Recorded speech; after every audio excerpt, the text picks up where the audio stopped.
Dernièrement, je dis sur Internet que la polygamie est une imperfection interdite dans la Nouvelle Alliance, n'est-ce pas?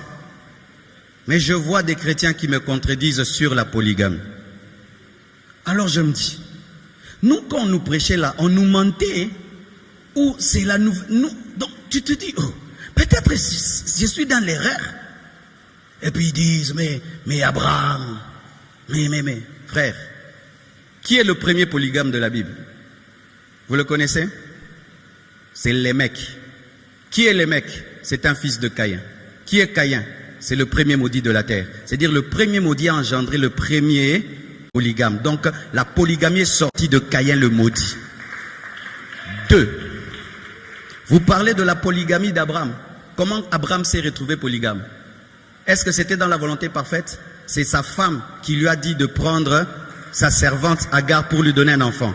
Et Ismaël a créé des problèmes. Donc ce n'était pas le plan de Dieu. Parce que même lorsque Agar a eu un enfant, il y a eu problème, rivalité entre Sarah et Agar pour dire que la polygamie engendre des problèmes.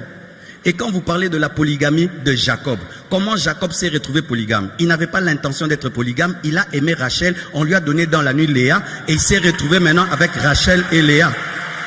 Et chaque femme est venue avec sa servante et ils avaient la compétition des enfants. On lui donnait les femmes, les servantes pour qu'ils puissent avoir des enfants. Et voyez comment il y avait la rivalité. Lisez les noms des enfants. Vous allez voir un nom est donné là-bas. Je me suis battu à mort contre ma sœur. Yoka komba mwana na bundi na yaya. La polygamie, c'est l'imperfection. Si quelqu'un était païen, il a épousé plusieurs femmes. Son cas est autre. Si tu es païen, tu viens avec tes femmes que tu as épousées, pas tes copines, hein, tes femmes dotées, tu viens. On va pas te dire rond, mais tu ne peux pas servir Dieu. Tu ne peux pas être diacre, ancien prédicateur. Mais quand toi, tu es chrétien, célibataire, si tu ajoutes seulement une, tu vas en enfer. Parce que la parole t'a trouvé célibataire. Et maintenant, que dire quand tu es maintenant polygame, où tu es la femme, deuxième femme, la troisième femme, tu veux servir Dieu à l'église, tu dois quitter ce mariage-là.